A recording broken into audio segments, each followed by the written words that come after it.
Hi guys, welcome back. My name is C.S. Shantanu Mandari. Welcome you all to the particular subject which is called as secretarial audit. You are watching the chapter number 15, which is called as forming an opinion and reporting.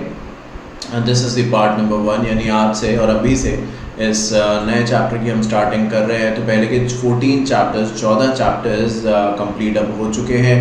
और मैंने आपसे पहले भी कहा था जब हम इस चैप्टर को अब स्टार्ट कर रहे हैं तो मान लीजिए ये बात आई थिंक कि मोर देन 75% जो कंटेंट है वो कवर अब हो जाएगा. इस चैप्टर के बाद तो इवन और ज़्यादा उससे हो जाएगा.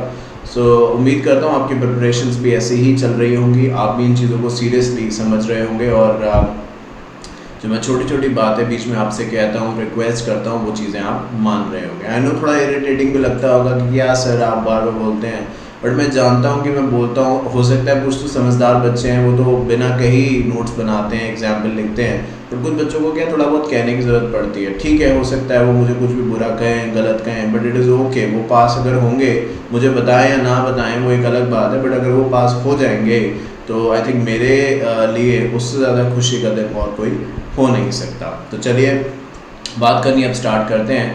जैसे कि चैप्टर का नाम है forming an opinion and reporting. तो पहले तो ओपिनियन यानी एक सोच. जैसे कि बहुत बार हम किसी से बात नहीं करते या कोई हमसे बात नहीं करता, बट शायद उसके एटीट्यूड को देख के या उसकी बातें दूसरों से सुन के उसके बारे में एक ओपिनियन हम बना लेते हैं कि वो ऐसी है या वो ऐसा है ना. चाहे वो हमसे सीनियर हो, चाहे वो कोई हमसे जूनियर हो, हम सिचुएशन नहीं समझते, पूरा डिटेल नहीं जानते, बस सुनी सुनाई बातों पे बहुत बार यकीन कर लेते हैं, जो कि नहीं करना चाहिए. बहुत बार तो बहुत बार लोग कहते हैं कि जो देखा है वही सच मानिए, बट मैं कहता हूँ कि जो बहुत बार हम देखते हैं वो भी बहुत बार सच नहीं होता. सो ऐसे ही यहाँ पे बात करी गई है ओपिनियन के बारे में, सोच के बारे में, या एक परसेप्शन. दूसरे वर्ड्स में आप कह दीजिए आपने किसी के बारे में एक इमेज अपने दिमाग में बना ली कि यार वो बंदे में बहुत एटीट्यूड है, जबकि ये सही नहीं है. हो सकता है कोई और वजह रही हो, मिसअंडरस्टैंडिंग किसी ने क्रिएट करी हो, या कुछ भी हो सकता है. सो आई थिंक जानना समझना उसके बाद ओपिनियन बनाना ही ये सबसे अच्छा ऑप्शन है. जहाँ तक इस चैप्टर की बात है तो देखिए ऑडिटर जब आपकी कंपनी में आएगा तो वो एकदम फ्रेश माइंड से आएगा. वो नहीं जानता कि इससे पहले सालों में क्या हुआ है, आगे क्या प्लान्स हैं, वो तो कुछ नहीं जानता. आप उसके सामने जो बुक्स ऑफ अकाउंट्स या बुक्स ऑफ रिकॉर्ड्स रखेंगे. अब वही बात यहाँ पे फिर से कहना चाहता हूँ कि हम ये बात कर रहे हैं यहाँ पे ऑडिट के बारे में, और कोई स्पेसिफिकली बात यहाँ पे नहीं हो रही है कि वो फाइनेंशियल ऑडिट है या वो सेक्रेटेरियल ऑडिट है, बट मैं जनरली फाइनेंशियल को लेके समझा रहा हूँ क्योंकि सेक्रेटेरियल के बारे में पहले भी हम बात कर चुके हैं और इस चैप्टर में भी मैं उसको इंक्लूड करूँगा. तो होता क्या है कि ऑडिटर आया, वो तो जो भी ओपिनियन बनाएगा अपने दिमाग में कंपनी और मैनेजमेंट के बारे में, जो एक इमेज बनाएगा, वो किसी और चीज़ से नहीं बनाएगा या किसी और चीज़ से उसको नहीं बनाना चाहिए. अगर उसको कुछ सोच डेवलप करनी है तो सिर्फ और सिर्फ इस बेसिस पे करनी चाहिए कि कंपनी में जो रिकॉर्ड्स हैं वो किस तरीके से मेंटेन है, जो डॉक्यूमेंट्स हैं क्या वो अवेलेबल हैं, कंपनी जो है क्या वो कंप्लाइंट है चीज़ों को लेके, अलग अलग रूल्स प्रोविजंस लॉस को लेके. अगर इन सब का जवाब हाँ है तो उस ऑडिटर के दिमाग में उस कंपनी के लिए और कंपनी के मैनेजमेंट के लिए ऑब्वियसली पॉजिटिव इमेज बन जाएगी. और वो जब ऑडिट रिपोर्ट देगा तो उसमें डेफिनेटली हम बात करेंगे नीचे कि कैसे क्वालिफाइड, अनक्वालिफाइड, मॉडिफाइड एक्सेट्रा.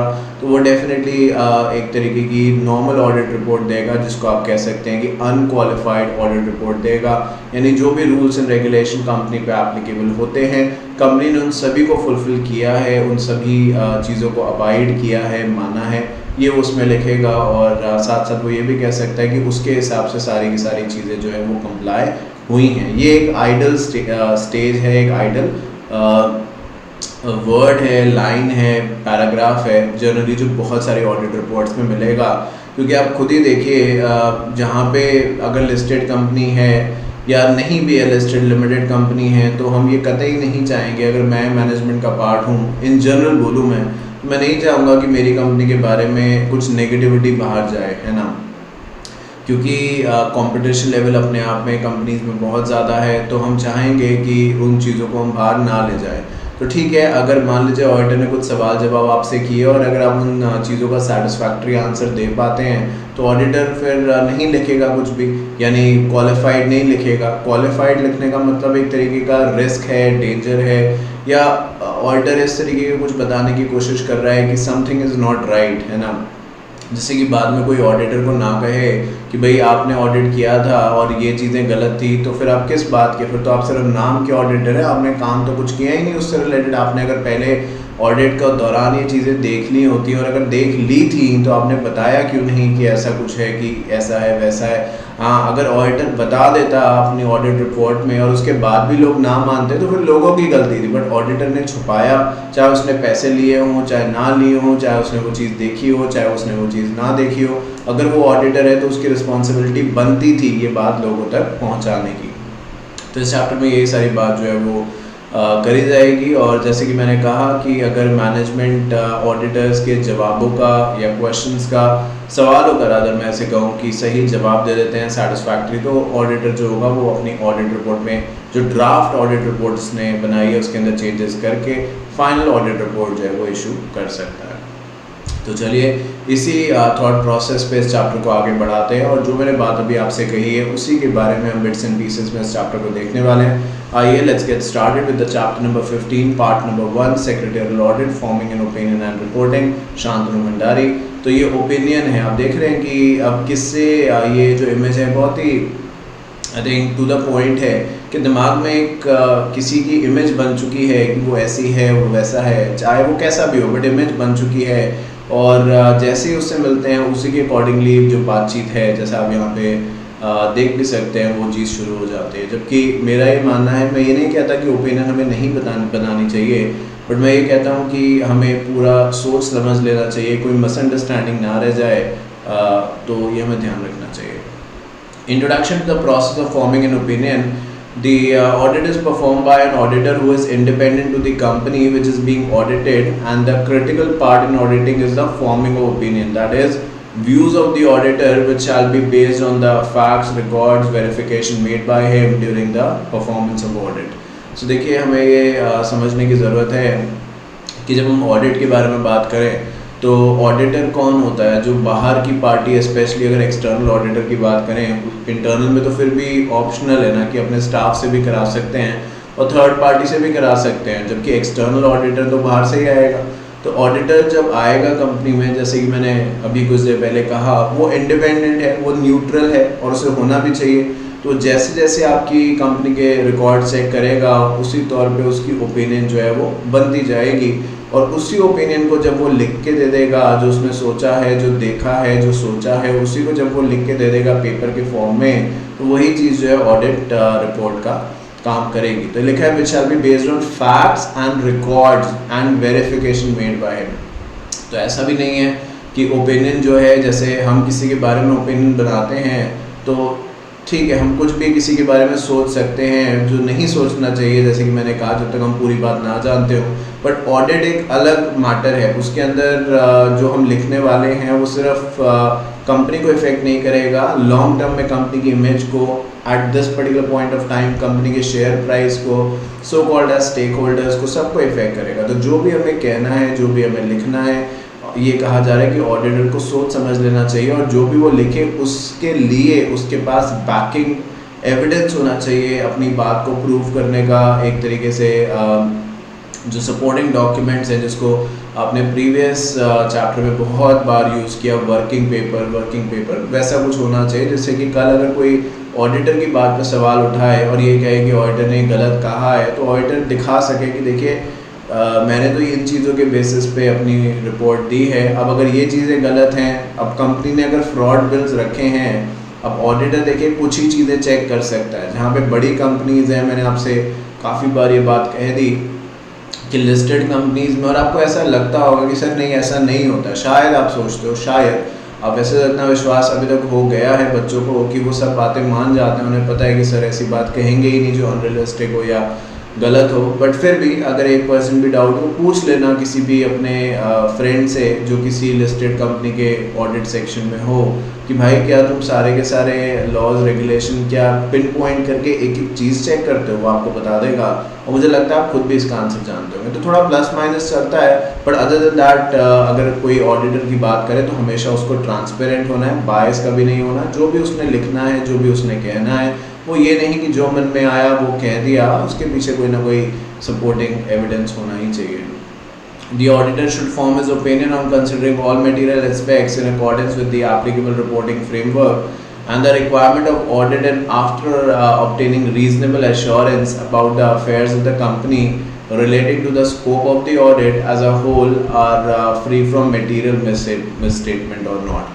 तो जो ऑडिटर है, जैसे कि मैंने ऊपर कहा, ऊपर ही एक्सप्लेनेशन इस पैराग्राफ की भी दरअसल मैंने दे दी, बट फिर भी अगर थोड़ी सी बात मैं ऐड कर दूं कि जो ऑडिट है उसको ऑडिटर को ये समझ लेना होगा कि कंपनी की eight this particular point of time condition क्या है, और चीज़ों को देख के समझ के अपना जो एरिया है, जिसको आप बहुत बार स्कोप कहते हैं, क्योंकि हम जानते हैं कि ऑडिट तो बड़ा जनरल वर्ड है. ऑडिटर वो है जो ऑडिट कर रहा है, बट क्या स्कोप है उसका, क्या वो फाइनेंशियल ऑडिट करने वाला है, क्या वो सेक्रेटरियल ऑडिट करने वाला है, या एज यू नो हमने इतने टाइप्स ऑफ ऑडिट पढ़े जिसमें टेक ओवर से लेके इनसाइडर ट्रेडिंग से लेके कॉर्पोरेट गवर्नेंस से लेके corporate social responsibility etcetera etcetera. तो ये समझ लेना होगा उसके बेसिस, क्योंकि जिन चीज़ों से मान लीजिए ऑडिटर को कुछ गलत दिख रहा है कि लेबर लॉज में कुछ गलत हो रहा है, बट वो यहाँ पे फाइनेंशियल ऑडिट करने आया है, वो सेक्रेटरियल ऑडिट या लेबर ऑडिट नहीं करने आया, तो वो उस एरिया में ज़रूर कह सकता है कि ये चीज़ गलत है, बट वो उसको अपनी रिपोर्ट में, ऑडिट रिपोर्ट में, फाइनेंशियल ऑडिट रिपोर्ट में थोड़े लिखेगा कि भाई लेबर लॉस कंप्लाई नहीं हो रहे. लेबर लॉस कंप्लाई हो रहे हैं या नहीं हो रहे हैं, ये मुद्दा अलग है. ये this is a matter of discussion और a matter of consideration for the secretarial auditor, for a company secretary, but not for the financial auditor. तो ये चीज़ें हमें समझनी होगी, बिकॉज अदरवाइज हम कहीं ना कहीं इसी के अंदर फंस के रह जाएंगे कि हम करने कुछ और आए थे और किसी और तरफ बढ़ गए हम लोग. तो वो नहीं करना, अपने एरिया में रह के काम करना है, जो कहा गया है उसी के बारे में हमें समझना है, काम करना है. ठीक है, आगे जब बात करते हैं तो नेक्स्ट जो लिखा है पैराग्राफ पढ़ता हूँ मैं.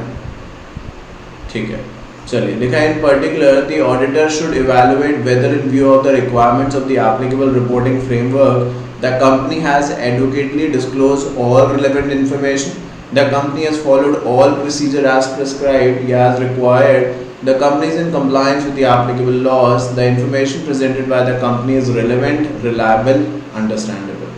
इन चारों बातों को मैं शायद एक लाइन में, 4 लाइन की जगह एक लाइन में भी लिख सकता था, बट वो ये है कि किसी ने मुझसे कहा नहीं है बात, पर मैं इन वीडियोस में ज़रूर आपसे कहता हूँ कि देखिए, वाइडेस्ट मॉड्यूल कवरेज का मतलब ये भी नहीं होता कि एक एक लाइन लिखी जाए, बट मुझे बहुत बार वो करना इसलिए पड़ता है क्योंकि बच्चे कोई कहे ना कहे, है ना, ऐसी नौबत नहीं आती, बट कोई सोचे भी ना कि यार ये कुछ छुड़वा. जैसे इसमें अगर आप देखिए तो आपको लगेगा कि सर ये पैराग्राफ मॉड्यूल में है, वो नहीं है, ये है, वो. कुछ बच्चे ऐसा भी देखते हैं, बट मैं आपको बता दूँ ये बात कि मैंने किसी भी सब्जेक्ट में मैंने जितना भी पढ़ा है, अगर आप उतना भी पढ़ लेंगे ना, और इसके लिए रेस्ट एश्योर्ड रहिए. अब टेक्निकली अभी देखिए हाफ पेज थ्रू हैं और इतना समय इस वीडियो में ऑलरेडी मुझे लग गया है. वो क्यों? क्योंकि मैं चीज़ों को समझाता जा रहा हूँ, सिर्फ पढ़ा नहीं रहा हूँ आपको, समझा के डेफिनेटली एक्सप्लेनेशन दे रहा हूँ आपको कि कैसे है, क्या है.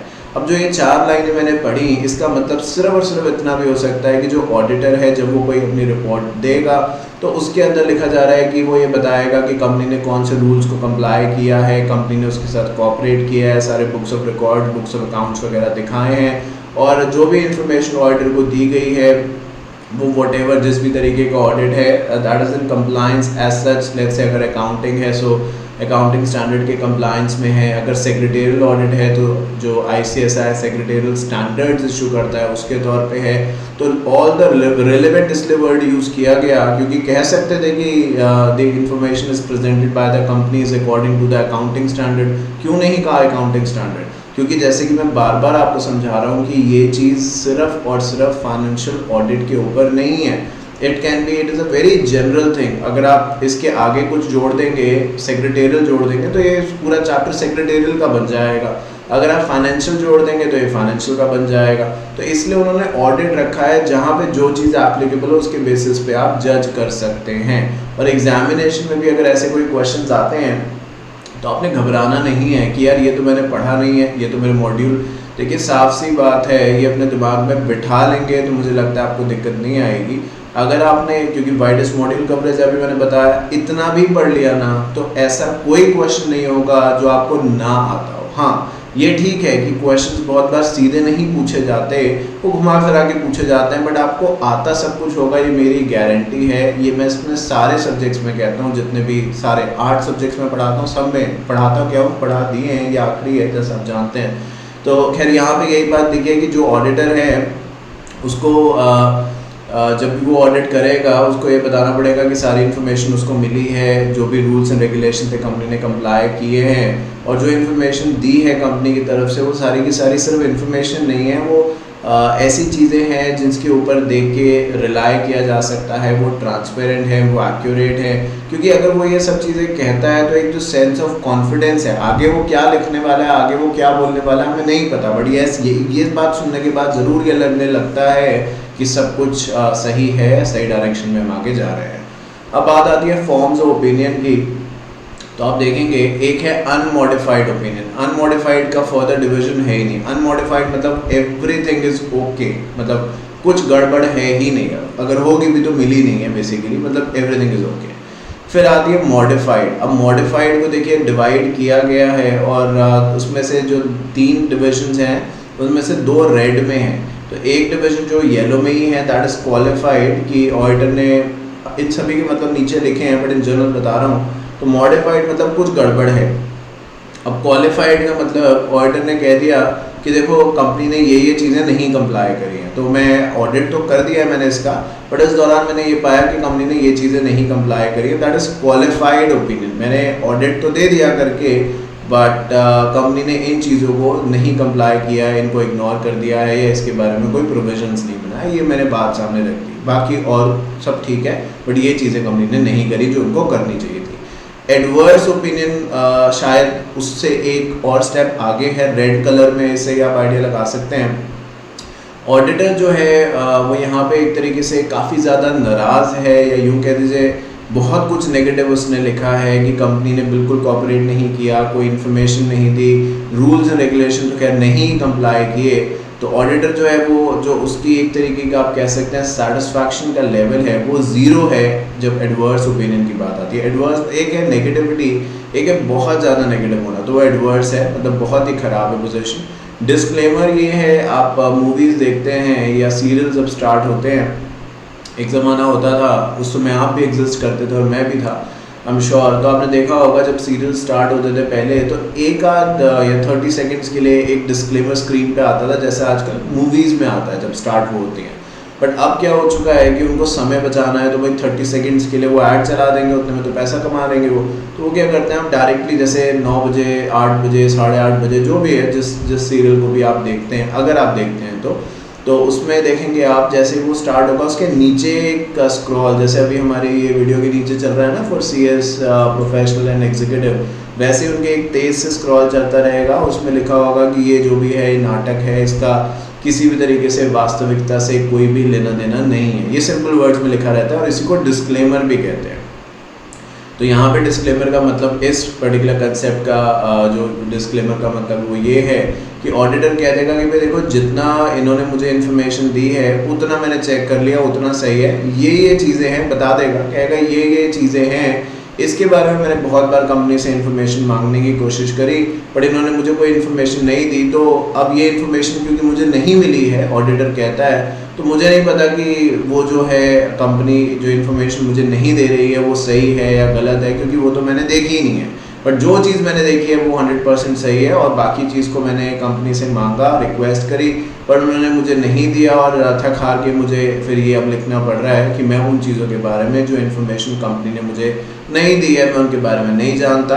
तो वो सब लोग अपने अपने तरीके से इन्फॉर्म डिसीजन लें। ऑडिटर की उन चीज़ों को लेके कोई गारंटी नहीं है जो कंपनी ने उन्हें नहीं दिखाई है। तो that is called as disclaimer कि अपने अपने रिस्क पे है, जैसा आपको ठीक लगे वैसा आप करिए। तो सबसे बेस्ट है अनमॉडिफाइड। तो ये देखते हैं अनक्वालिफाइड या unmodified. The auditor shall report an unqualified opinion if the affairs of the company are found to be free from material misstatement। कोई गलती नहीं है whatsoever, सब कुछ चंगा है, सब कुछ बढ़िया है। An unqualified opinion contains no reservation concerning the company. This is also called as clean opinion, meaning the affairs of the companies are presently fairly। तो कुछ भी गड़बड़ नहीं है, सब कुछ सही है, जो बेस्ट हो सकता था वही है यहाँ पे। जबकि जब उसके उल्टे पे आते हैं तो ये हो गया हमारा अनमॉडिफाइड ओपिनियन, जो मैंने अभी अभी आपके सामने डिस्कस किया। अब बात करते हैं मॉडिफाइड की, जहाँ पे चीज़ें फॉर श्योर गड़बड़ हैं, और मॉडिफिकेशन के 3 पार्ट्स भी हैं जो अभी हम पढ़ेंगे, नीचे लिखे भी हैं, ये आप देख सकते हैं, क्वालिफाइड, एडवर्स एंड डिस्क्लेमर, जो मैं समझा चुका हूँ, बट उससे पहले कुछ और भी है। तो लिखा है the auditor should express modified opinion when the auditor concludes that based on the audit evidence obtained there is a non compliance with the applicable laws in the terms of timeline and process. Based on the audit evidence obtained the records as a whole are not free from the material misstatement. तो एक बार मैं इनको पढ़ रहा हूँ, फिर मैं एक एक करके हमेशा की तरह इसके बारे में बात भी करूँगा। खैर आप देख रहे हैं कि मैं हाईलाइटर से हाईलाइट कर रहा हूँ पूरे लाइन को नहीं, कुछ ही वर्ड्स को, इसका मतलब ये इसके की वर्ड्स हैं। He is unable to obtain sufficient and appropriate audit evidence to conclude that there is a due compliance with the applicable laws. और आखिरी जो है लिखा है when the auditor has reason to believe that the affairs of the company are not free from the material misstatements. तो देखिए हमें ये समझने की ज़रूरत है यहाँ पे कि जब हम बात करते हैं कि मॉडिफाइड ओपिनियन की, तो मॉडिफाइड ओपिनियन का मतलब है क्या। इससे तो हमें समझ में आ गया कि देखो एक चीज़ है करेक्ट और एक चीज़ है इनकरेक्ट। इनकरेक्ट मतलब उसके अंदर गलतियां हैं, बट गलतियां कितनी ज़्यादा हैं ये हम मॉडिफाइड सिर्फ नाम से नहीं, मॉडिफाइड का मतलब है कि गलतियां हैं, बट अब वो क्या है और किस एक्सटेंट की हैं ये हमें देखना होगा डिटेल में जाके। सबसे पहला पॉइंट है कि गलती ये है जो ऑडिटर ने फाइंड आउट किया कि कंपनी ने रूल्स एंड रेगुलेशन जो उस पर एप्लीकेबल है उसको कंप्लाई नहीं किया है। फिर दूसरा पॉइंट क्या है कि जो कंपनी के रिकॉर्ड्स हैं वो पूरे सही नहीं है। ये नहीं हम कह रहे, यहाँ पे ये कहीं नहीं लिखा कि पूरे गलत हैं, लिखा था records as a whole are not free. अगर टोटलिटी में देखा जाए, टोटलिटी में सारे बुक्स ऑफ अकाउंट्स को देखा जाए और एग्जामिन किया जाए तो यही सामने आ रहा है कि चीज़ें मिसमैच कर रही हैं। कुछ चीज़ें मैच भी कर रही हैं बट कुछ चीज़ें मिसमैच भी कर रही हैं। और जैसे कि मैंने आपसे कहा, अगर जो चीज़ें मिसमैच कर रही हैं वो थोड़ी होती या यूँ कह दीजिए कि नेग्लिजेंट अमाउंट की होती तो शायद हम उस पॉइंट को यहाँ पे ना लिखते। तो इसका मतलब ये है कि जो चीज़ें मैच नहीं कर रही हैं वो इम्पॉर्टेंट नेचर की हैं बट नहीं मैच कर रही हैं, तो ये भी एक कंसर्न बन सकता है। थर्ड पॉइंट में क्या लिखा है कि ऑडिटर ने कोशिश करी कि इंफॉर्मेशन ऑब्टेन करने की, क्योंकि जो उसको दिया गया वो सफिशिएंट नहीं था, तो उसने क्वेश्चंस किए कि सर ये नहीं है, वो नहीं है, वो नहीं है, ये नहीं है, जो भी सवाल जवाब थे वो करने की कोशिश करी, बट कंपनी की तरफ से कोई एज सच कॉन्क्रीट जवाब नहीं मिल पाया, कोई हिंदी में कह दीजिए पुख्ता जवाब नहीं मिल पाया। और इस वजह से ऑडिटर को लगता है कि यहाँ पे कुछ गड़बड़ है। क्योंकि देखिए जो चीज़ अगर मांगी जा रही है और अगर हमारे पास वो चीज़ है, कंपनी के पास वो चीज़ है, तो कंपनी क्यों छुपाएगी उसको देने में। कंपनी को भी चाहिए, और कंपनी प्रैक्टिकल अगर बात करूँ, कंपनी खुद चाहती है कि ऑडिटर जल्दी कंपनी से बाहर निकले, क्योंकि अगर रहेगा यहाँ पे तो कुछ ना कुछ गलतियाँ निकाल ही देगा, है कि नहीं। तो वैसे ही है, यहाँ पे एक टीचर के हाथ में आप कॉपी दे दीजिए, और ये मैं जनरल बोल रहा हूँ, अपने लिए नहीं कह रहा, एक सब जनरल बात ही कह रहा हूँ, और कह दीजिए चेक करनी है, वो चेक करेंगे। अब वो दुनिया का, इंडिया का नहीं, दुनिया का बेस्ट से बेस्ट टीचर हो, उन्होंने कॉपी चेक कर ली, उसके बाद आप वही कॉपी किसी और को दे दीजिए जो अच्छा टीचर हो, अच्छे लेवल का टीचर हो, चाहे CS हो चाहे CA हो, तो सेकंड बंदा भी गलती उसके अंदर निकाल देगा। तो सेकंड बंदे ने चेक कर ली, अब आप वही चीज़ थर्ड को दे दीजिए जो पहले दो ने चेक करी है, जो पहले दो ने कुछ नहीं बोला उसको थर्ड वाला जो बंदा है वो गलतियाँ उसके अंदर निकाल देगा। तो वही बात है यहाँ पे भी कि हम नहीं चाहते कि ऑडिटर यहाँ पे ज़्यादा देर रहे, हम चाहते हैं वो जाए, जल्दी अपना काम करे और जाए, क्योंकि रहेगा तो कुछ ना कुछ पूछता रहेगा और फिर गड़बड़ भी हो सकती है। तो इसीलिए थर्ड पॉइंट में बताया जा रहा है कि इन्फॉर्मेशन मांगी और कंपनी नहीं दे रही है इन्फॉर्मेशन, होती तो दे देती है। अभी तक इतना समझाने का मतलब यही था कि ऑडिटर को हमें रखना नहीं है ज़्यादातर प्रीमाइसेस के अंदर, ये प्रैक्टिकल बात है कि भाई जो इन्फॉर्मेशन मांग रहा है दो और जल्दी से काम खत्म हो, हमारा भी और उनका भी, बट नहीं दे रहे वो इन्फॉर्मेशन, तो ये एक शक की बात है। फोर्थ क्या है, when the auditor has reasons to believe that the affairs of company are not free from misstatement. देखिए एक चीज़ होती है एविडेंस और एक ऊपर हम बात कर रहे थे ओपिनियन की, चैप्टर भी उसी पे बेस्ड है। तो अभी हमारे हाथ, ऑडिटर के हाथ कोई ऐसा सबूत तो नहीं लगा है बहुत बड़ा जिसके बेसिस पे अपनी बात प्रूव कर सके, बट यस जिस तरीके से यहाँ पे काम हो रहा है और जो ऑडिटर ने अभी तक देखा है पिछले कुछ दिनों में जब से वो यहाँ पे है, उसको लग रहा है, यहाँ पे काइंड ऑफ वर्ड है जैसे हम कहते हैं इंट्यूशन, अंदर से एक फीलिंग आ रही है कि यार कुछ तो गड़बड़ है, मतलब अभी वो नहीं पता कि कहाँ पे क्या प्लस माइनस है और कितना बड़ा क्या है, बट यस कुछ ना कुछ गड़बड़ है।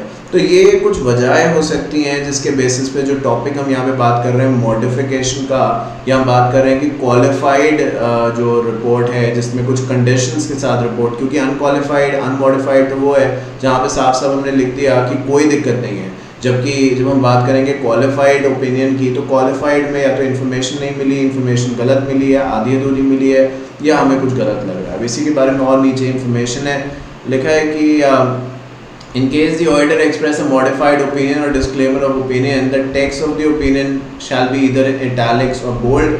मैंने भी आपसे ये बात पहले कही थी कि देखिए अगर कोई भी ऐसी इन्फॉर्मेशन है जो आप चाहते हैं कि ज़्यादातर लोग जो हैं वो उस पर अपना ध्यान लगाएं, तो ये अच्छा होगा कि हम उस इन्फॉर्मेशन को अलग तरीके से लिख पाएँ। मैं ये अलग तरीके से लिखने की बात ये है कि चाहे आप उसको बोल्ड लिखिए चाहे इटैलिक्स में लिखिए, जिससे कि लोगों का ध्यान उस पर जाए। बट ऐसा भी फ़ॉन्ट मत यूज़ करिए जैसे टाइम्स न्यू रोमन है, कैलिब्री है, एरियल नैरो है, ये कुछ जर्नल फ़ॉन्ट्स हैं।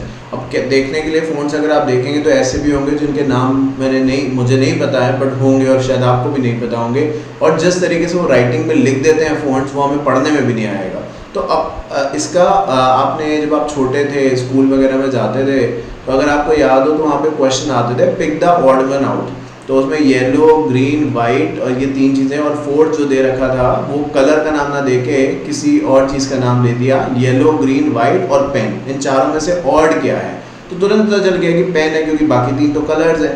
तो इतना सिंपल हमें रखना है, इस तरीके से प्रेजेंटेशन देनी है कि जो पढ़ रहे हैं उसको उनका ध्यान उस बातों पे ज़रूर जाए जो कि सही नहीं है, क्योंकि जो सही है वो कोई देखता है या नहीं देखता है इट इज़ ओके, क्योंकि कोई फ़र्क खास पड़ने नहीं वाला, और जिसको इतना ज़रूरत है चीज़ें समझने की वो तो फिर देख ही लेगा क्या है क्या नहीं। बट अगर कोई चीज़ गलत है तो ये जनरली बताना बहुत ज़्यादा इंपॉर्टेंट है, जिससे कि बाद में ऑडिटर को लोग ना कहें भाई आपने क्यों नहीं हमें बताया, तो इसलिए अलग तरीके से आप लिख सकते हैं। मॉडिफिकेशन तीनों में से किसी भी तरीके का हो सकता है, qualified, adverse and disclaimer. Qualified opinion क्या है बता चुका हूँ आपको, आइए देख लेते हैं। An opinion can be considered as qualified when the auditor specifically provides the additional paragraph or point out the specific instances where the company has failed to comply।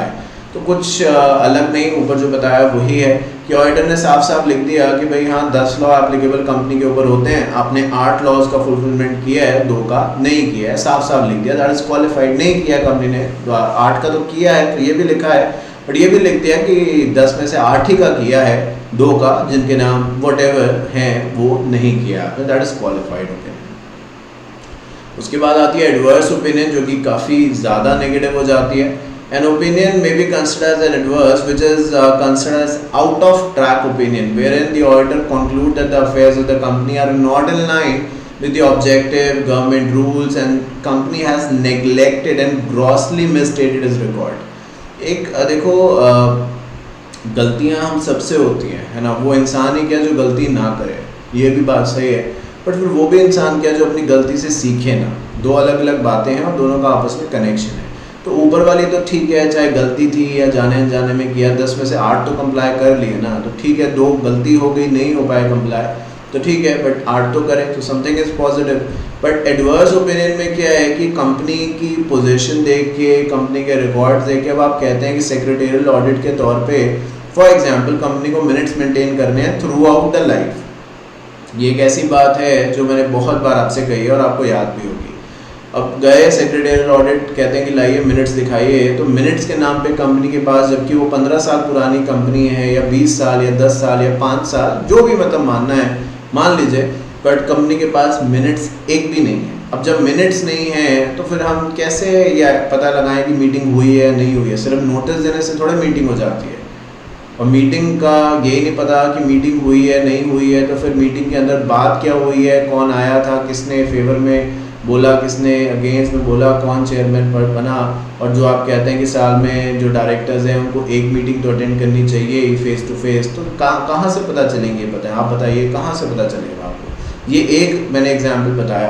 तो ऐसी कोई भी चीज़ जहाँ पे देख के ऐसा लग रहा है यार ये क्या हाल बना रखा है कंपनी का, मतलब कुछ इस तरीके से आप सोच रहे हैं ऑडिटर होने के नाते, मतलब एक है गलती और एक है मतलब गलतियाँ, एक के बाद एक, एक के बाद एक, एक के बाद एक, सारे के सारे एक्ट में नॉन कंप्लाइंसेस निकल के आ रहे हैं। जैसे कि 10 में से 8 आपने ऊपर कंप्लाई किए थे मॉडिफाइड में, यहाँ पे एडवर्स में आप बोलिए कि 10 में से 10 आपने कुछ भी कंप्लाई नहीं किया, और जो किया वो आधा अधूरा है, किसी काम का नहीं है। तो ये एडवर्स है, उससे कहीं ज़्यादा आप कह सकते हैं, मैं अगर सही वर्ड यूज़ करूँ तो मैं ये कह दूँ कि कहीं ज़्यादा एक तरीके का सीरियस नेचर है यहाँ पे, और इसके बारे में तुरंत जो है एज सुन एज पॉसिबल, जिसको ASAP कहते हैं, इम्प्रूवमेंट करने की ज़रूरत है। नहीं तो आगे जो डैमेज हुआ है वो तो हुआ ही है, खैर अब वो हो गया, बट अदरवाइज़ आगे जो चीज़ें वो संभल जाएँ तो इनको तुरंत से पहले सही करना होगा।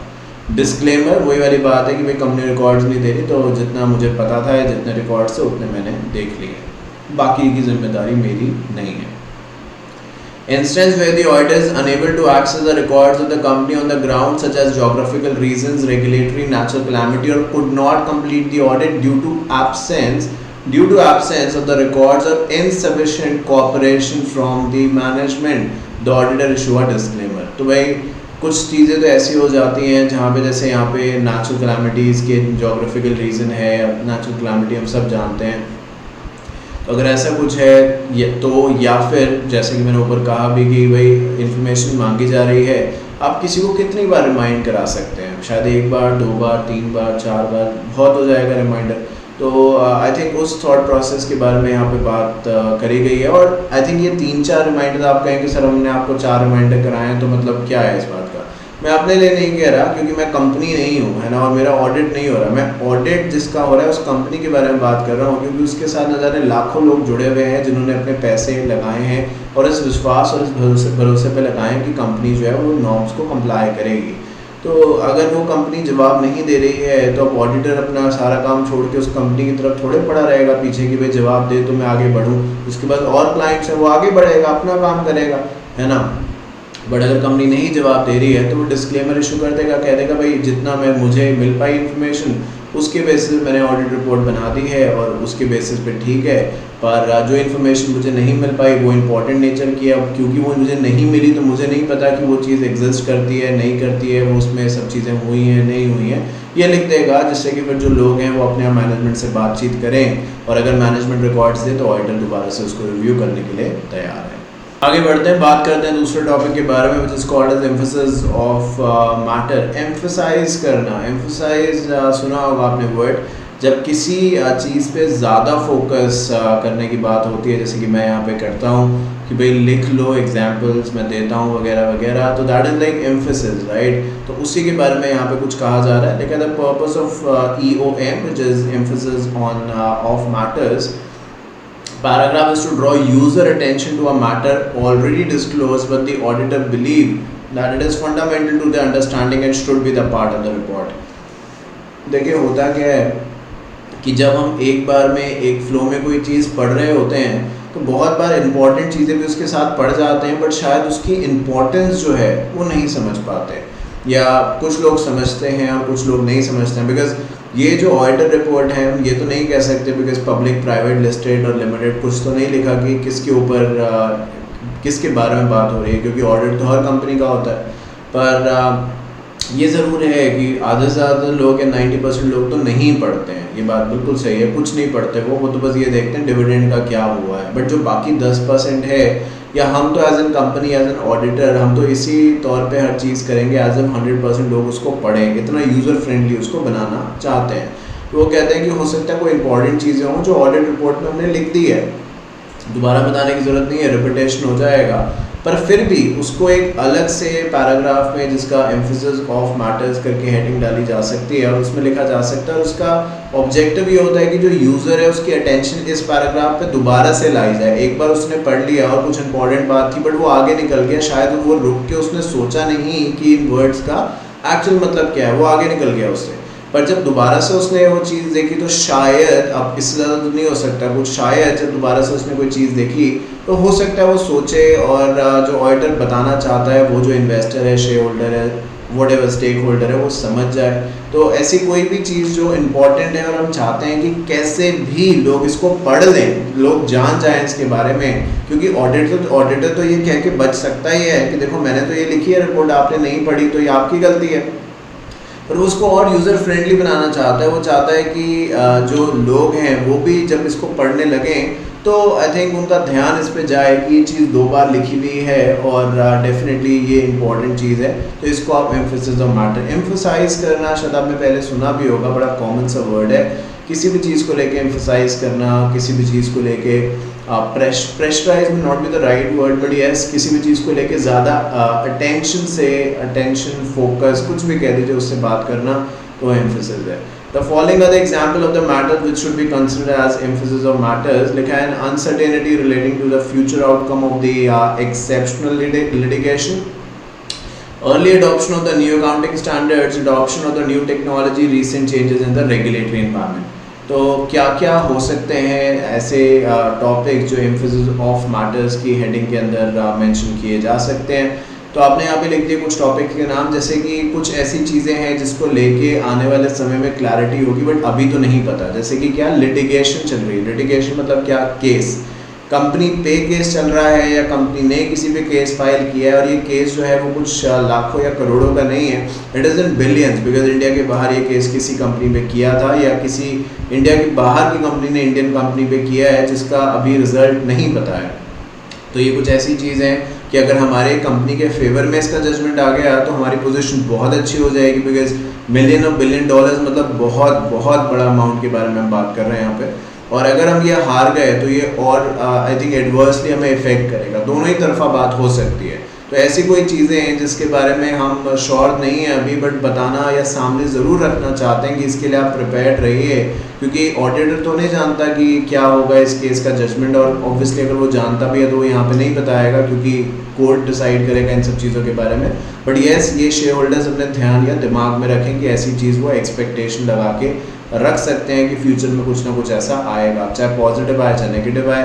फिर कोई भी नए अकाउंटिंग स्टैंडर्ड्स आए हैं और कंपनी ने उनको अडॉप्ट किया है तो वो अकाउंटिंग स्टैंडर्ड्स कौन से हैं उसके बारे में, एडॉप्शन कोई नई टेक्नोलॉजी का किया है या आने वाले समय के अंदर बताया ऐसा जा रहा है कि मान लीजिए जैसे जीएसटी आया तो क्या है कि ये कुछ चेंजेस आए, जिस तरीके से टैक्सेशन इंडिया में चलता था उसको पूरा का पूरा बदलने की कोशिश करी। ये ठीक है कि आज भी लेके इसको बहुत डिबेटेबल टॉपिक है ये चीज़ें, और हम इसके बारे में ये नहीं कह सकते कि सबके लिए सही है नहीं सही है।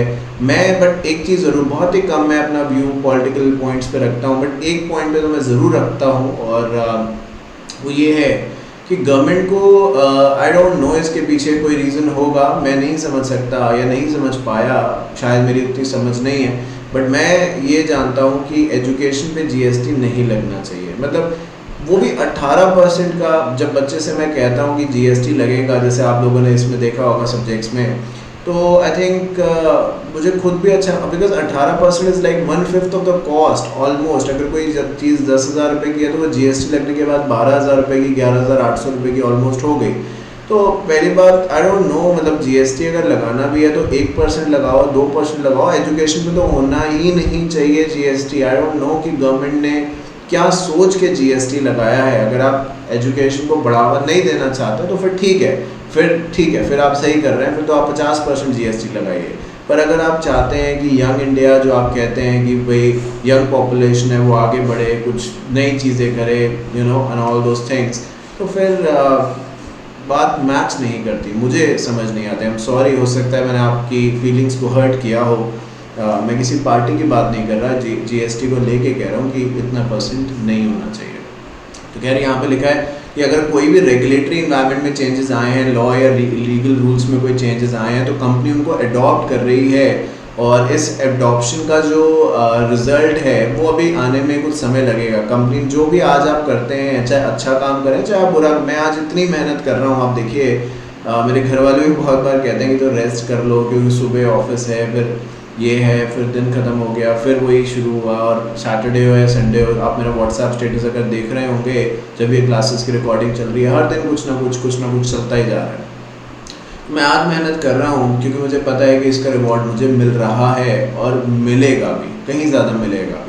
तो इसीलिए आपको भी मेहनत करनी है, बिकॉज उसी से डेफिनेटली आगे बढ़ा जा सकता है। तो यहाँ पे अगर कोई भी ऐसे चेंजेस आए हैं तो डेफिनेटली उसके लिए तैयार रहिए। कंपनी ने इम्प्लीमेंटेशन तो कर दिया है, but how this will turn out to be, ये कैसे देखेंगे कंपनी ने जो सोच के चेंजेस किए थे वैसा ही होगा या कुछ और होगा, ये अभी पता करना बाकी है। तो ऐसी कोई भी चीज़ है जिसके बारे में अनसर्टेनिटी बहुत ज़्यादा है, जैसे कि यहाँ पे एक इमेज भी लगाई है अनसर्टेनिटी अहेड, उसको आप एम्फेसिस ऑफ मैटर्स में डाल सकते हैं। Ideally, such matters shall be the part of director's report or management discussion and analysis report prepared by the company. If the same is not disclosed by the company, the director's report or management discussion analysis report auditor जो होगा वो auditor report में इसको disclose कर सकते हैं। तो technically emphasis of matters जो हैं वो डायरेक्टर्स रिपोर्ट का पार्ट या management discussion and analysis report का पार्ट बन सकते हैं, बट अगर वहाँ पे नहीं लिखे गए हैं तो ऑडिटर चाहे तो अपनी रिपोर्ट में इनको जगह दे सकता है।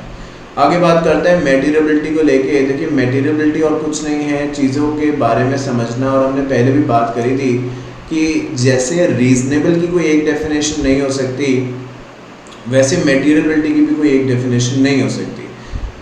मतलब मेटीरियबिलिटी को मैं ज़रूर कैरेक्टराइज कर सकता हूँ कि ये इसके पॉइंट्स हैं, कोई भी ऐसी चीज़ जिसका लॉन्ग लास्टिंग इफ़ेक्ट है जो कि बहुत सारे तरीके से कंपनी को इफ़ेक्ट करेगी, बहुत समय के लिए इफ़ेक्ट करेगी और कंपनी का बहुत कुछ उस पर डिपेंड है। ये कुछ मेटीरियबिलिटी को लेके चीज़ें हैं जो किसी चीज़ को हमें मेटीरियबिलिटी के क्राइटेरिया के अंदर रखना है या नहीं, वो इन चीज़ों के बेसिस पे डिसाइड होगा कि वो कितनी इंपॉर्टेंट है, उसका गलत हो जाना कितना नेगेटिव होगा, उसका सही हो जाना कितना अच्छा होगा हमारे लिए। बट एक डेफिनेशन अगर आप बात करें तो मेटीरियबिलिटी की नहीं बनी है। आइए देखते हैं क्या लिखा है। ये आप इस इमेज से आइडिया भी लगा सकते हैं कि कितना डीप डाउन डिटेल ये आप देख पा रहे हो। तो यहाँ पे बैलेंस शीट लिखा है और कोई जो है वो डिटेल तरीके से माइक्रोस्कोप कह देते तो गलत नहीं होगा, उससे समझने की कोशिश कर रहा है कि यहाँ पे है क्या, क्योंकि वो कुछ भी छोड़ना नहीं चाहता, क्योंकि अल्टीमेटली फिर उसी की रिस्पॉन्सिबिलिटी ऑडिटर की रिस्पॉन्सिबिलिटी होगी। The objective of the audit of the financial statement is to enable the auditor to express an opinion whether the financial statement are prepared in all material respect in conformity with the generally identified reporting framework such as GAAP, which is generally acceptable accounting principles। तो देखिए जो objective है financial statement का वो यही है कि भाई किसी भी तरीके से जब हम चीज़ों को बनाएं तो हम ये देखें ऑडिटर होने के नाते कि जो भी इंफॉर्मेशन कंपनी ने इकट्ठा करी है या जिस भी तरीके से इंफॉर्मेशन को प्रेजेंट किया जाए वो ऐसी ही हो जो नॉर्मली अकाउंटिंग स्टैंडर्ड्स हैं, प्रोविजंस हैं, उनको मीट आउट करें। अब समय के साथ अगर चेंजेस आ गए, XBRL आ गया, IFRS आ गया, तो फिर ऑब्वियसली उसके हिसाब से होनी चाहिए। जो भी लेटेस्ट लेजिस्लेशन है, लॉ है, उसके बेसिस पे हमारी फाइनेंशियल स्टेटमेंट्स होनी चाहिए। Materiality can be defined as the magnitude of the omission or misstatement of the information in light of the surrounding circumstances makes it probable that the judgment of the reasonable person relying on the information would have been changed or influenced by the said omission or misstatement। So देखिए जैसे कि मैंने कहा ऊपर कि materiality can be defined as the magnitude, कोई भी ऐसी चीज़ जिसका इफेक्ट, अब देखिए अगर कोई ऐसी चीज़ है जिसका इफेक्ट जो है थोड़ा सा ही है, नेग्लिजिबल है, तो वो मेटीरियबिलिटी नहीं होगी। कोई भी ऐसी चीज़ जिसका इफेक्ट भले छोटा छोटा है बट बहुत दूर तक जाएगा, बहुत समय तक जाएगा, और बहुत बार हमने प्रीवियस चैप्टर में वर्ड भी यूज़ किया था क्रॉस रेफरेंसिंग, एक से दूसरी चीज़ रिलेट है, एक जगह गलती हुई तो दूसरी जगह गलती हुई, फिर तीसरी जगह गलती हुई, और धीरे धीरे करते करते करते इसका इफेक्ट बहुत लंबा है, बहुत दूर तक गया है, बहुत सारे फाइनेंशियल्स में ये चीज़ गलत है, तो ये फिर मटेरियल इन्फॉर्मेशन है, क्योंकि इसके सही करने से वो बाकी चीज़ें सही हो सकती हैं, और अगर ये गलत है तो वो सब चीज़ें गलत है। और फिर ये कितना बड़ा अमाउंट है, कितना छोटा अमाउंट है, दोनों तरफ वेरी करेगा। और ये चीज़ भी हमें समझने की ज़रूरत है कि देखिए जो चोरी करता है, जो फ्रॉड करता है, अगर वो बड़े अमाउंट के करेगा, करते भी हैं, बट अगर वो बड़े अमाउंट के करेगा तो तुरंत सामने आ जाएंगी चीज़ें। अगर वो थोड़ा चोरी करेगा, फ्रॉड करेगा, तो उसको पकड़ पाना थोड़ा मुश्किल है। और जैसे कि मैं कह रहा हूँ बहुत बार कि छोटी ट्रांजैक्शन हम इग्नोर भी करते हैं, बट फिर ये भी है, ये मैं क्लैरिफाई कर दूँ कि छोटी ट्रांजैक्शन हम इग्नोर करते हैं, बट हर बार थोड़े करेंगे। वो एक या दो ट्रांजैक्शन है तो हम इग्नोर कर सकते हैं। अब ऐसी 50-100 ट्रांजैक्शन है जो छोटी छोटी हैं, और हर ट्रांजैक्शन में 2000, 5000, 10,000, 5000, 2000, 1000 ऐसा मिसिंग है, तो फिर इग्नोर थोड़े करेंगे। तो ये हमें समझने की ज़रूरत है कि जो ट्रांजैक्शन है वो क्या है, और उससे जुड़ी चीज़ें जो है वो क्या है, उसका इफ़ेक्ट कहाँ तक है, और कैसे उसके सही होने से और कैसे उसके गलत होने से जो इफ़ेक्ट है वो बढ़ सकता है, घट सकता है। ये सब कुछ मेटीरियबिलिटी का जो पार्ट है वो बन जाता है। समझाते हुए फर्दर लिखा है materiality is a threshold above which missing और incorrect information is considered to have impact on the decision of the auditor. Information is contained as material if its omission or misstatement could influence the opinion of the auditor. आप देख लीजिए पहली line में लिखा है materiality is the threshold above which missing or incorrect is considered to be the impact. तो above which छोटी मोटी चीज़ें तो होंगी बट एक लेवल होगा ना, एक बेंचमार्क होगा. आप देखो बहुत बार लोग हंसी मजाक करते हैं, कुछ हंसी मजाक ऐसे होंगे जो आप बियर कर सकते हो, मतलब ये कि ठीक है यार मैं भी करता हूँ हंसी मजाक, उसने भी मेरे साथ कर लिया ठीक है, बट एक लेवल होगा उसके बाद आप कहोगे नहीं यार ये अब थोड़ा सा ज़्यादा हो रहा है. अब ये कैसे, क्या मैं ये बता सकता हूँ कि वो लेवल क्या होगा, या आप बता सकते हैं वो लेवल मेरे लिए क्या होगा? The answer is no, because this is a very subjective thing. ये कोई लॉ के ऊपर नहीं है. और ऐसे ही यहाँ पे भी है, कौन सी ऐसी ट्रांजैक्शन है जो लेवल के बियॉन्ड चली गई है और अब हमें यहाँ पे जाके डिटेल में चेक करना है, ये तो फिर सिचुएशन टू सिचुएशन वेरी करेगा. तो उनका जो यहाँ पे कहना है वो यही है कि चीज़ों को एक लिमिट तक आप इग्नोर करेंगे, बट अगर वो थ्रेशोल्ड के ऊपर, बेंचमार्क के ऊपर चली जाएंगी तो फिर तो हमें जाके डिटेल इन्वेस्टिगेशन करनी होगी और पता लगाना होगा कि क्या सही है क्या गलत है. क्योंकि अगर कोई चीज़ मिसिंग है और ऑडिटर ने उस चीज़ पे ध्यान नहीं दिया तो शायद बहुत सारी उसने नेगेटिव जो बातें थी वो इग्नोर कर दी, और इसीलिए रिपोर्ट जो है, इसीलिए जो रिपोर्ट है वो आप कह सकते हैं कि वो अनक्वालिफाइड है, उसमें कुछ भी गलत नहीं दिख रहा, क्योंकि ऑडिटर ने बहुत सारी चीज़ें इग्नोर कर दी. अगर वो चीज़ें को देखता, इग्नोर ना करता तो शायद रिजल्ट कुछ और हो सकता था. तो मेटीरियलिटी हम ये भी कह सकते हैं, कोई भी ऐसी चीज़ें जो रिपोर्ट को प्लस से माइनस से, माइनस से प्लस कर सकती हैं, अच्छे से बुरा, बुरे से अच्छा बदल सकती हैं किसी भी तरीके से, वो मेटीरियलिटी का पार्ट बन सकती हैं. इन छोटी छोटी चीज़ों का ख्याल रखेंगे तो आई थिंक ज़्यादा अच्छा रहेगा. बढ़ते हैं आगे, बात करते हैं थर्ड पार्टी रिपोर्ट और ओपिनियन. देखिए बहुत सारे ऐसे काम हो सकते हैं जो एक ऑडिटर अपने आप नहीं कर सकता, उसको कोई लीगल एडवाइस चाहिए. अब ऑडिटर है तो शायद अगर फाइनेंशियल ऑडिटर है वो तो इतना एरिया उसका लीगल तो नहीं है, स्ट्रॉन्ग है ना, जानते हैं. तो उसने कंपनी सेक्रेटरी को बोला भाई फलाना फलाना क्लाइंट है और आप ये लीगल एडवाइस मुझे दे दीजिए और जो आपकी फ़ीस है वो मैं आपको दे दूंगा. तो कंपनी सेक्रेटरी कौन हो गया? थर्ड पार्टी हो गया. तो अगर थर्ड पार्टी की ओपिनियन ली गई है तो फिर क्या होगा, आइए देखते हैं. लिखा है कि the case of the auditor who engage a specialised talent for the part of the audit work for which in-house talent is not available. This will help auditor to give a complete audit requirement in one go. The third party reporting may be based on the assurance based or factual information. The auditor should adhere मतलब follow to the following while forming an opinion based on the third party. तो एक साथ पढ़ दिया, मैं इसके बारे में बात करूँगा. देखिए थर्ड पार्टी को एंगेज करना इसलिए ज़रूरी हो जाता है मैंने आपसे पहले भी एक एग्जांपल लिया था कि सब काम हम नहीं कर सकते. अब आप देखिए अगर सब काम सब कर सकते हैं तो डॉक्टर्स में सब फिजिशियन ही होते हैं. फिजिशियन तो हर चीज़ का इलाज बता देते हैं, चाहे किडनी है, चाहे हार्ट्स है, चाहे लंग है, हार्ट्स नहीं हार्ट है, चाहे लंग्स है, चाहे कोई और दर्द है, वो तो सबका इलाज बता सकते हैं. तो स्पेशलिस्ट की क्या ज़रूरत है, क्योंकि एक्सपर्ट चाहिए हर एरिया के लिए. तो ऐसे ही यहाँ पे भी है. ऐसा नहीं है कि चार्टर्ड अकाउंटेंट ने लॉ नहीं पढ़ा या वो लोग के कोर्स में कंपनीज एक्ट नहीं है या हमारे कोर्स में इनकम टैक्स एक्ट नहीं है, पर एक एरिया ऑफ स्पेशलाइजेशन होता है कि इस एरिया में आप एक्सपर्ट है. जैसे कि company secretary is the expert of the legal area. Legal and compliance में आपका हाथ कोई पकड़ नहीं सकता, आप इतनी आगे हैं, आप माने या ना माने, but this is a true fact. ऊपर से LLB भी करते हैं. एक दिन मैंने अभी पोस्ट भी किया था कि कई बच्चे LLB करने के लिए बहुत ज़्यादा वो रहते हैं कि यार मैंने LLB करनी है, करूँ या ना करूँ, कहाँ से करूँ, बहुत सारे क्वेश्चंस होते हैं जो सबके माइंड में एक समय थे, मेरे माइंड में भी थे. पर उस पर एक पोस्ट था, वो कहते हैं कि वो जैसे मुन्ना भाई MBBS में नहीं बोलता वो संजय दत्त बार बार कि उठ उठ के क्वेश्चन पूछता है क्लास में, तो वैसे ही संजू करके एक मूवी आई थी, उसमें मैंने देखी. तो आखिरी मूवी मैंने कौन सी देखी अगर मैं ऐसा सोचूं तो मुझे याद नहीं है. मैं आपको सच बताऊं, कहेंगे सर आप इंसान हैं या क्या है, but this is the way it is. मुझे नहीं याद है कि मैंने आखिरी मूवी कौन सी देखी थी, मुझे नहीं याद है. और नहीं याद है मतलब इसका मतलब शायद पिछले 1 साल में तो नहीं देखी होगी मैंने. I don't have the time really.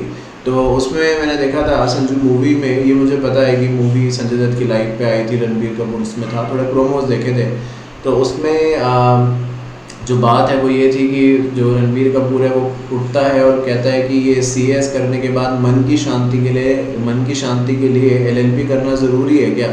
तो वही चीज़ है यहाँ पे भी कि हम तो LLB भी कर लेते हैं CS के बाद, तो हम तो लीगल एरिया के चैम्पियन बन जाते हैं। तो अब अगर उसको कोई ऐसी असिस्टेंस चाहिए जो लीगल एरिया से रिलेटेड है, जो फाइनेंशियल ऑडिटर है, तो CS को अप्रोच कर सकता है। और उससे क्या होगा, सारा काम एक साथ खत्म हो जाएगा। नहीं तो पहले CA अपना काम करे, फिर वो कंपनी CS के पास जाए, फिर वो अपनी रिपोर्ट दे, फिर कंपाइल किया जाए। तो रादर देन ऐसे किया जाए बिट्स एंड पीसेस में, एक ही साथ जो है वो काम कंप्लीट करने की बात करी जा रही है। और बताया जा रहा है कि जो भी आप थर्ड पार्टी को एंगेज करेंगे, मान लीजिए आपने CS को एंगेज किया क्योंकि लीगल ओपिनियन चाहिए थी, तो कुछ चीज़ें हैं जो ऑडिटर ने CS को एंगेज किया, तो CS तो थर्ड पार्टी है, ऑडिटर इज़ द पार्टी जिसको कंपनी ने एंगेज किया है। तो ऑडिटर को इन चीज़ों का ख्याल रखना चाहिए जब वो थर्ड पार्टी को एंगेज करे। क्या the auditor should indicate the fact of the use of third party और opinion, should also record the circumstances necessitating the use of third party report। तो ये ऑडिटर जो है साफ साफ कंपनी को बता देगा कि देखिए लीगल एरिया है ये, मैं लीगल एरिया का इतना अच्छा जानकार नहीं हूँ, पता है मुझे, बट मुझे और एक्सपर्ट लेवल की इन्फॉर्मेशन चाहिए, इसलिए हम CS को हायर कर रहे हैं। तो कंपनी को कोई दिक्कत तो नहीं है, क्योंकि कंपनी का डेटा जो है वो बाहर जाएगा, वो अब ऑडिटर के आगे CS के पास भी जाएगा। तो कंपनी के अपना डेटा शेयर करने के लिए तैयार है, क्योंकि कंपनी कह सकती है कि नहीं भाई हमें और डेटा किसी को नहीं देना, हम किसी पे विश्वास नहीं करते, वगैरह वगैरह वगैरह। तो इसलिए पहले से ये चीज़ें क्लैरिफाई होनी चाहिए। The auditor should consider the important finding of the third party. The auditor should, if necessary and feasible, carry out a supplementary test. So second point में क्या लिखा है कि ऑडिटर ने जब थर्ड पार्टी को एंगेज किया, तो थर्ड पार्टी की जो भी बातें हैं ऑडिटर उनको समझे, पढ़े, एनालाइज करे, और अगर ऑडिटर को लगता है कि कोई और एडिशनल टेस्ट की ज़रूरत है, सप्लीमेंट मतलब ओवर एंड अबव कुछ एक्स्ट्रा टेस्ट और चाहिए, और इन्फॉर्मेशन चाहिए, तो वो कुछ और भी एक्सपर्ट्स को हायर कर सकता है। Opinion obtained by the management लिखा है upon consideration of the information produced by the company as audit evidence, the auditor should evaluate whether the information is sufficient and appropriate for the purpose of audit by performing procedures to test the accuracy and completeness of the information, evaluate whether the information is sufficiently precise, detailed for the purpose of audit। देखिए audit कहने को एक छोटा सा word है, but बहुत सारी चीज़ें इसका पार्ट बनती हैं। अब जब इंफॉर्मेशन कंपनी के ऑडिटर को प्रोवाइड करी जाएगी मैनेजमेंट की तरफ से, तो इन्फॉर्मेशन तो कुछ भी हो सकता है, मतलब कोई भी डॉक्यूमेंट दे दिया मैनेजमेंट ने और कह दिया हमने इन्फॉर्मेशन दे दी, ऐसे थोड़े होगा। इन्फॉर्मेशन का मतलब है वो जो रिलेवेंट इन्फॉर्मेशन है, जिसके बेसिस पे ऑडिटर जो है वो आगे बढ़ सके और उस इन्फॉर्मेशन को वेरीफाई कर सके। अब कहने के लिए कंपनी ने दे दिया कि देखिए हमने ये खर्चे किए हैं पूरे साल भर में तो ठीक है किए होंगे, बट इसके बिल्स भी तो चाहिए मुझे, मतलब मैं इसको कैसे, मैं उस दुकान वाले से पूछने जाऊँ क्या कि भाई ये इतना खर्चा हुआ है नहीं हुआ है? नॉर्मल सी बात है, प्रैक्टिकल नहीं है ना, ऐसे हज़ारों बिल है, मैं किस किस के पास जाऊँगा ऑडिटर होने के नाते, किस किस से पूछूंगा? बट अगर बिल होंगे तो मैं क्रॉस चेक करता रहूँगा। तो जो इन्फॉर्मेशन का मतलब ये नहीं कि कुछ भी उठा के दे दिया, कि कुछ कागज़ उठा के दे दी कि ये लो जी इन्फॉर्मेशन है, वो ऐसी इन्फॉर्मेशन जो कहीं ना कहीं ऑडिटर वेरीफाई कर सके, टेस्ट कर सके, रिलाई कर सके, और सफिशिएंट होनी चाहिए। जो काम ऑडिटर करने आया है वो उसके बेसिस पे सफिशिएंट होनी चाहिए। और चलिए आखिरी टॉपिक बस हम पढ़ रहे हैं जिसका नाम है एग्जिट कॉन्फ्रेंस, और फिर ख़त्म करेंगे और नेक्स्ट क्लास में फिर से मिलेंगे। लिखा है exit conference, while conducting the audit the auditor should conduct a meeting with the management of the company or with the group supervisory officers. The audit observation should preferably be shared with such officers beforehand for providing opportunity to discuss the audit finding and to clarify any point relating to audit and audit observation।